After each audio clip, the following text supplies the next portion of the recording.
the things that matter most to Texans, John Cornyn has continually sold us out to his corporate donors and his powerful political allies. As Texans face COVID-19, what has Senator Cornyn done? He's downplayed the seriousness of the disease early on and undermined health experts and the CDC. He voted against measures to help struggling workers like expanded unemployment insurance and paid sick leave. And even now, as cases are surging in his state, health experts are warning of dire consequences. And he's failing to meet with healthcare workers and making false claims about whether or not even kids can transmit the virus. This is an absolutely critical time in our state and in our country. And as Texans finally reckon with systemic racism, John Cornyn has denied that systemic racism even exists. He's dismissed concerns of Black Texans without even actually going into those communities and trying to address the problems and listen to people.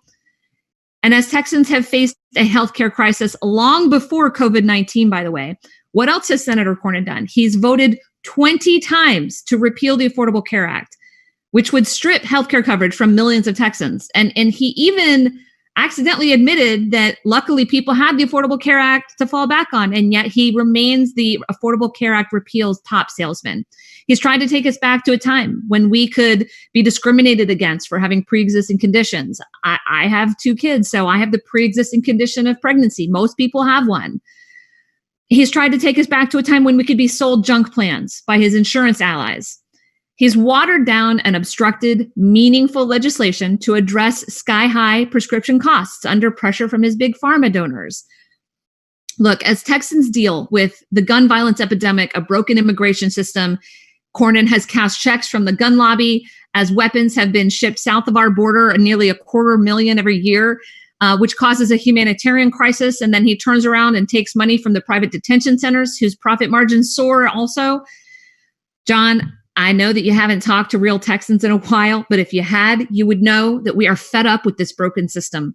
This election in November, we are going to show the world who we are. We are Texas. We are ready to lead.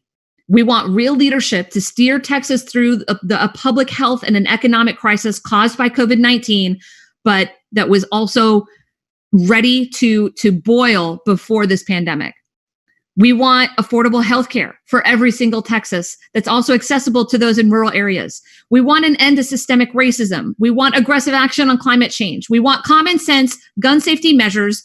And we demand that we stop the inhumane treatment of children and families at our southern border and return our country to one where we treat those who come here with dignity and respect. And while we may be celebrating tonight, we have to get right back down to work tomorrow. That's when the real work is going to start. We're going to kick this career politician to the curb because of the hard work and energy each and every one of us Texans has put into this campaign so far. We're going to keep making calls, keep holding virtual events, keep raising up a grassroots army who can get their families and neighbors on board. Because tonight we have a message for John Cornyn, and he's heard it before, but I don't think it's sunk in yet. Pack it up, Buttercup, because your time has ended and we're coming back to take our seat back for Texas.